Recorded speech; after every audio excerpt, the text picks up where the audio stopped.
Babajide Ogunsanwo, our data analyst, here with us today. Jide, good to see you again. The parties have released their documents, and they're still releasing documents. So you've looked through some of them.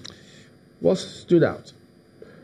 A lot, Chamberlain. You know, if there were to be a Ballon d'Or for Nigerian politics, who will be the most incredible politician in Nigeria?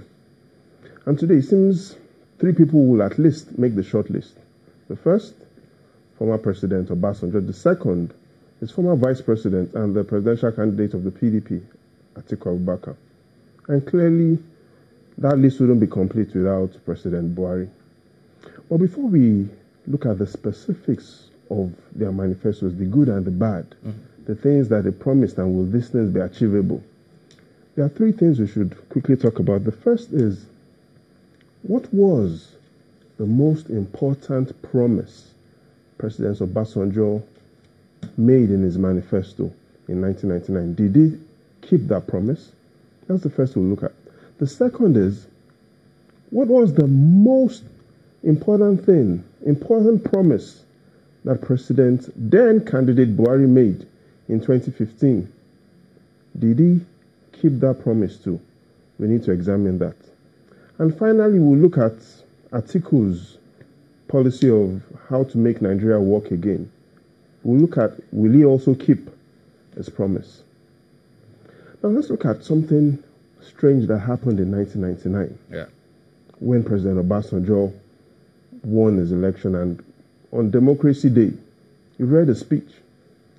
And here's what was regarded as the most important thing he said he would do. He would work in harmony with the executive and legislature. Those were his exact words.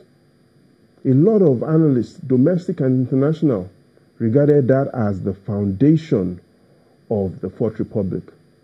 But did he keep that promise? Here's what happened instead. In his first term, 1999 to 2003, we had 3 Senate presidents, from Evans and Warren to Chuba Okadigbo to Pius Anyim. And so what you'll find out is that between Obasanjo's first term and second term, there was no harmony between the executive and legislature. We had 5 Senate presidents, and that was the foundation of the concerns and the war that we face today between the National Assembly and the executive. Promise not kept. Now let's look at what had happened in 2015, Chamberlain, and listen carefully to what I'm about to tell you. March 17, 2015, President Buhari made a promise. He even tweeted it. March 17, 2015. This was just about 10 days to the presidential elections.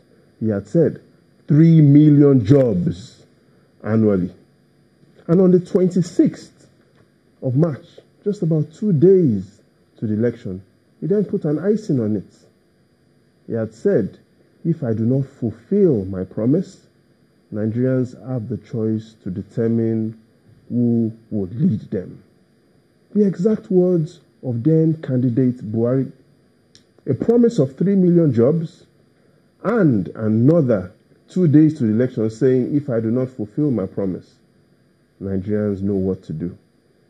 And so today, that most important promise to the youths of 3 million jobs, the National Bureau of Statistics has provided us the answer. In the second quarter of 2015, Chamberlain, they revealed that we had 54 million Nigerians with full-time jobs. Second quarter, 54 million. Now, based on the promise of 3 million jobs per annum, you will expect that within 2 years, it will move from 54 million to 60 million. But here's the report from the NBS as at the second quarter of 2017, that we did not have 60 million jobs, that even the 54 million jobs that we had as at the second quarter of 2015 had reduced to 53 million full-time jobs. I know you're quoting the NBS, but we're trying to also see, because I think it was yesterday where we had Benga Defaye from Vanguard. There was this leadership, the headline, which was quoting the president as having provided 12 million jobs via the agri sector. But who knows? NBS hasn't captured that part. I'm not sure. The NBS captures both formal and informal jobs. let's take politics aside. They are the only body recognized to produce official statistics for the country. And so their report is the most credible. Now, does this mean that President Buhari did not keep all of his promises? No. And so we'll still talk about the promises he kept. But that promise of jobs and what Nigerians should do if it doesn't fulfill it. Did they say about debt profile? Oh, so let's look at the debt profile. And let's also compare the debt profile in the 4 years of the Obasanjo Atiku government with the 4 years of the Buhari government. Here's what you notice. In the 4 years of the Obasanjo Atiku government, domestic debt increased at an alarming rate. It moved from 800 billion naira to 1.3 trillion naira. Over 60% increase in domestic debt in those 4 years of Obasanjo and Atiku. Now, what it simply means is there was an eagerness to borrow locally. Within this period in the Buhari government, though domestic debt has increased, it hasn't increased at the rate it did between 1999 Did they factor in the debt relief 2003. in all of this? Yeah, this includes all the debt relief.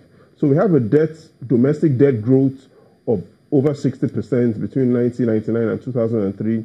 Right now, growth of domestic debt isn't that high. Okay. No, we'll come to the foreign reserves too. Look at all of that in the mix, but that's in a moment. Stay with us.